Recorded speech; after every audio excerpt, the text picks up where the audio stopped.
Kalau berbicara tentang sifat wanita yang harus kita ketahui dan kita senantiasa mengingat hal itu, ketika ribut dengan istri kita, ingat dengan hadis ini. Wanita itu tercipta dari tulang rusuk yang bengkok. Itu sabda Rasulullah SAW. Kita tahu Adam diciptakan tanpa bapak dan ibu, ciptakan dari tangan. Bagaimana Hawa diciptakan? Hawa diciptakan dari Adam alaihissalam, dari tulang rusuk. Itu pendapat banyak ulama yang mengatakan memang diciptakan dari tulang rusuk Adam. Ketika Adam bangun dari tidurnya, ketika dia tidur dicabut, sebagai ulama tafsir menceritakan, dia melihat di sebelahnya ada perempuan, dan dia langsung condong kepada dia, litaskunu ilaiha, agar kalian condong kepada istri kalian. Dan diciptakan dari tulang rusuk yang bengkok, bukan dari tulang tangan, sehingga kita bisa memukul dia seenak itu. Bukan dari tulang kaki, sehingga kita bisa menginjak-injak dia, tapi dari tulang rusuk. Di mana letak rusuk itu? Di samping kita. Dan kita senantiasa melindungi dia dengan tangan dan subhanallah jemaah. Rasulullah SAW bersabda, istausu bin nisa, nasihatilah para wanita itu dengan baik-baik nih.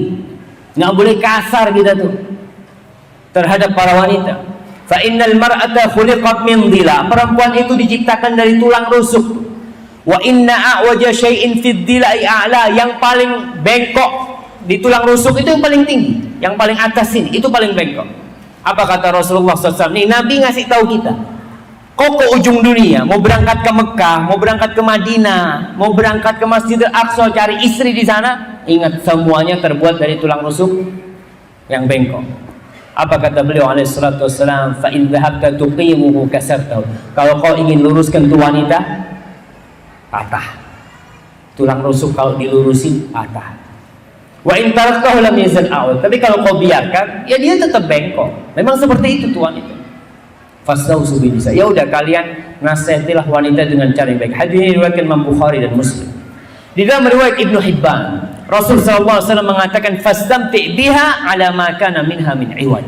Ya sudah, kau kalau mau tetap punya istri, kau kalau tetap kepingin punya istri, maka bersenang-senanglah dengan dia dalam kondisi kau tahu dia itu bengkok. Ibu-ibu jangan marah, ibu. Memang seperti itu wanita. Bahkan para ulama menjelaskan, Al-Khusqalani mengatakan faka'annahu qala, seakan-akan Nabi alaihi salatu wassalam bersabda, al-istimta' biha la yatimmu illa bisabri 'alaiha. Bersenang-senang dengan para wanita itu tidak akan bisa tercapai sampai kita bersabar. Maka para suami menghadapi istrinya harus bersabar. Alhamdulillah wanita itu tidak tercipta dari baja jemaah. Kalau tercipta dari tembok nih, maka dia akan hancur berkeping-keping ngurusin urusan kita. Antum bisa bayangkan, subhanallah. Anak semalam bayangkan, istri anak mau lahiran. Anak-anak kalau bayangkan subhanallah, kalau anak nggak punya istri, kalau meninggal tuh istri, semoga Allah menjaga dia dan menjaga anak. Akhirnya anak harus ngurusin anak-anak anak yang 4. Anak harus masakin buat dia, anak harus mandiin dia, anak harus ngasih makan dia, anak harus memberangkatkan sekolah satu persatu. Bisa kita? Nggak bakalan bisa aja. Terkadang kita nih sama istri kita merasa kayaknya dia nggak punya ya peran dalam kehidupan ini. Kita selalu merasa kita yang berbuat. Subhanallah jamaah. Tuh istri kita bekerja di rumah kita 24 jam, nggak ada istirahatnya. Dalam kondisi dia hamil tua, umur 9 bulan tuh kandungannya, punya anak bayi. Siapa yang ngurusin tuh anak bayi? Tetap istri kita. Siapa yang bikinkan susu buat anak kita? Tetap istri kita. Bahkan dia masih harus melayani kita, amarah kita. Kadang-kadang dia bikin sesuatu telat, kita marah sama dia. Subhanallah. Malam hari tatkala si kecil nangis, bapaknya bangun. Tapi bangunin ibunya. Tuh anaknya bangun tuh, subhanallah. Padahal si istri sudah kerja dari pagi sampai pagi lagi. Kita bisa lihat ya, kadang-kala pagi hari ketika kita mau berangkat kerja, istri sibuk memandikan anak-anak ya, makain baju mereka. Bapaknya panggil, langsung ditinggalin sama istrinya. Iya bang, ada apa bang tadi? Mana topiku? Oh tunggu bang, dia cari ke topi. Padahal yang naruh topi siapa? Kita yang naruh topi. Tapi kita minta istri kita yang suruh nyari, dicariin sama dia. Karena terlambat, kok cepetan. Subhanallah, dia bersabar. Kemudian ketika anak-anak sudah pada sekolah, selesai kerjaan istri di rumah. Wallahi nggak selesai, jemaah. Dia akan sibuk membersihkan rumah. Kalau masih ada bayi di rumah, dia akan sibuk dengan bayinya. Sebelum zuhur, anak-anak udah pulang sekolah, dia ngurusin makanan buat anak-anak kita. Nanti sore bapaknya datang, kalau sudah bapaknya datang harus lebih. Lain lagi nih. Kalau telat minumannya tuh kadang-kala kita marah. Subhanallah, jemaah. Saya benar-benar sakit hati kepada sebagian orang yang mengatakan ibu rumah tangga itu tidak bekerja. Saya pernah mendaftarkan kakak saya via online untuk daftar paspor di imigrasi online. Saya cari, karena kakak saya kerjaannya ibu rumah tangga. Saya cari ibu rumah tangga, nggak ada. Yang ada pembantu ada.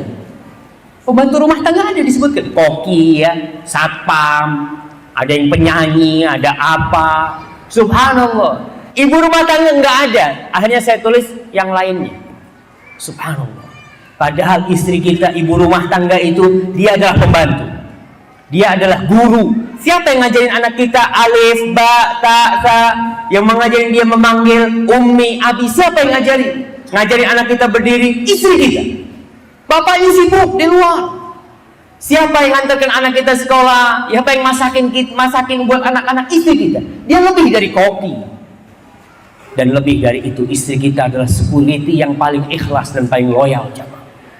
Dia yang jagain anak kita. Nyawanya akan dia berikan demi anak kita selamat. Itu nggak dihargain, seakan-akan dia itu ya bukan pekerjaan. Kalau penjaga toko ya bekerja.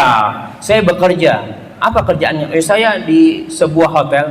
Kerjanya ya cuma kalau ada yang buka pintu tuh, buka, ya monggo gitu kan. Nanti buka lagi monggo. Kamu saya kerja. Jadi kalau jadi ibu rumah tangga nggak kerja. Ini satu kezaliman buat para wanita. Dan kalau mereka mengatakan ya ada pelecehan terhadap wanita, banyak pelecehan terhadap wanita. Wanita seharusnya dihormati, tapi dipekerjakan oleh sebagian orang. Dijual di toko-toko, dipasang di sana dengan pakaian yang minim. Ini bekerja yang seperti ini. Kalau kau di rumah doang ngurusin anak, jadi apa kau? Subhanallah, dia menjadi ratu di rumah itu. Ma'asyiral muslimin rahimakumullah. Ingat, wanita diciptakan dari tulang rusuk yang bengkok. Ya udah, dia seperti itu. Kita harus tahu dia seperti itu. Kalau kau ingin tetap dengan istrimu, kau sabar menghadapi dia. Bukan istri yang diminta bersabar. Siapa yang diminta bersabar?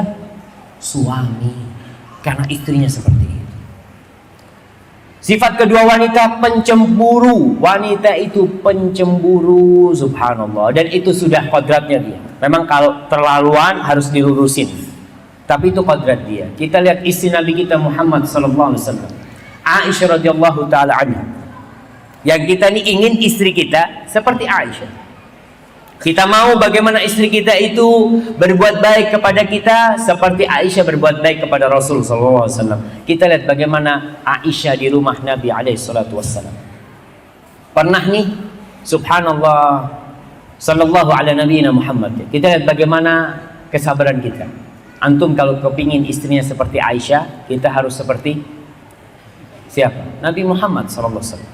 Kalau ingin istri seperti Khadijah, ya posisikan diri kita bagaimana seperti Nabi kita Muhammad sallallahu alaihi wasallam. Nabi lagi di rumah, ada tamunya nih. Rumah Nabi itu ya kecil ya, mungkin 4x5 rumah Rasul sallallahu alaihi wasallam. Di situ dia menerima tamunya. Nabi kita alaihi salatu wasallam, ketika tamu datang, udah nggak ada makanan di rumah Rasul sallallahu alaihi wasallam. Salah satu istri Nabi kirim kue. Melihat ada tamunya di rumahnya Aisyah, dikirim kue. Dikirim pembantu untuk mengantarkan tuh kue. Sampai di rumah Nabi, Aisyah nggak tahan ngelihat piring aja nggak tahan. Ini piringnya fulanah nih kata. Langsung ditampel. Tiang. Bisa dibayangkan kejadian itu di depan tamu-tamu Rasulullah SAW. Di depan tamu, istri Nabi melakukan hal itu. Apa kata Rasulullah SAW? Nabi sama sekali nggak marah. Beliau hanya mengatakan, gharat ummukum, ibu kalian lagi cemburu. Nabi cuma ambilin kue dikasihkan ke sahabat-sahabat, nggak diurusin. Bukan nanti di kamar sini ente mempermalukan anak di depan tamu-tamu, nggak ada. Cemburu wanita itu seperti ombak yang naik terus, nggak turun, selesai. Kalau di kamar kita ributkan, ribut akhirnya permasalahan seperti itu. Nabi memahami ini adalah tabiat wanita. Kalau itu wanita, bagaimana dengan kita jemaah? Ma'asyiral muslimin rahimakumullah, wanita itu gampang tersinggung, lebih perasa. Rasul sallallahu alaihi wasallam mengatakan, "Ma ra'aitu min naqisati aqlin wa dinin adhaba li lubbir rajulil hazim min ihdakun." Kata beliau alaihi salatu wassalam, tidaklah aku pernah melihat orang yang kurang akal dan agamanya sehingga dapat menghilangkan akal kaum lelaki itu, lelaki yang teguh ya, selain salah satu dari kalian, dari wanita. Nabi menyebutkan naqisatu aqlin wa din. Perempuan itu akalnya kurang. Kalau akalnya kurang dari sisi apa? Kesaksian, lelaki satu, dia dua. Seperti itu. Dari agama, dia meninggalkan puasa, meninggalkan sholat ketika dia dalam kondisi berhalangan. Tapi kekurangan wanita ini adalah kesempurnaan bagi dia sebenarnya. Kalau dibandingkan lelaki memang kurang, tapi dia pada hakikatnya memang harus seperti itu. Kalau wanita ini akalnya yang lebih main daripada perasaannya, kira-kira siapa yang bakal ngurusin anak-anak kita? Para jamaah bisa melihat guru PAUD, guru playgroup nih, sama guru TK, ada yang laki, ada mungkin, tapi kebanyakan perempuan. Kenapa perempuan itu penyayang ya, anaknya ribut, nak jangan. Coba kita suruh ngajar di playgroup, coba bapak-bapak sekali ngomong anak yang mau ngajar hari ini, itu anak bandel sekali, biar tendang sana tendang sini. Tapi kalau perempuan apa perasaannya, masya Allah jamaah, kita lihat subhanallah perasaan wanita itu.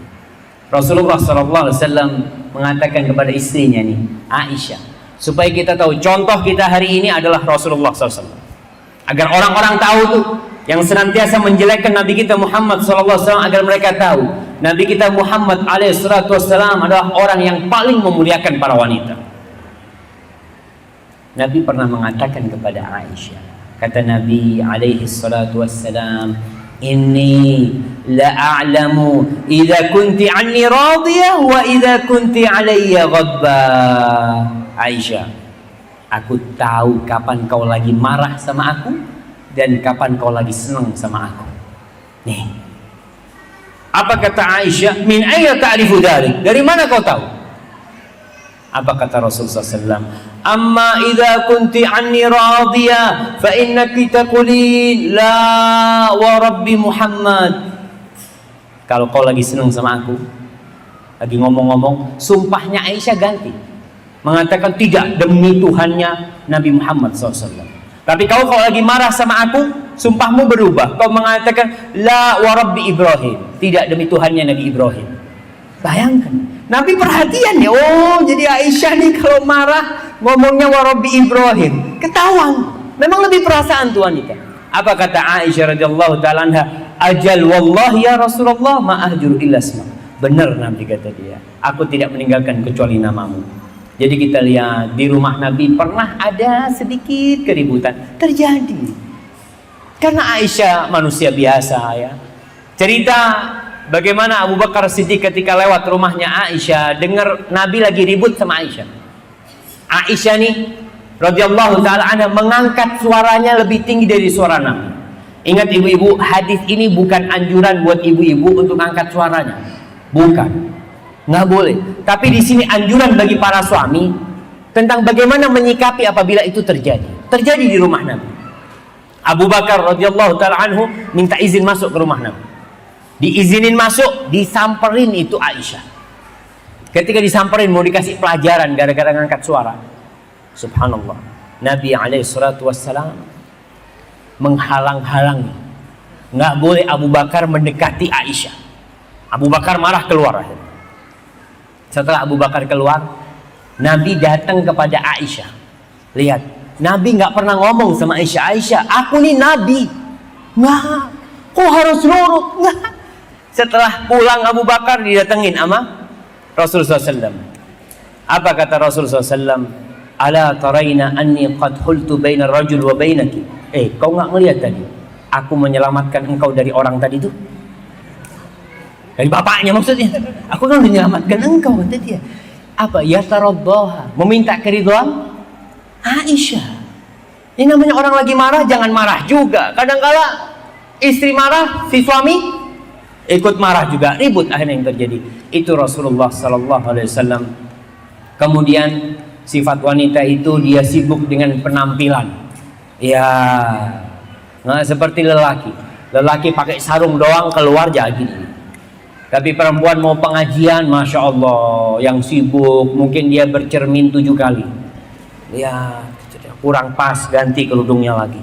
Kurang pas, dia ganti lagi. Si suami udah di mobil, kata dia cepat. Itu perempuan kayak gitu memang. Dan perempuan memang diciptakan kurang wanita.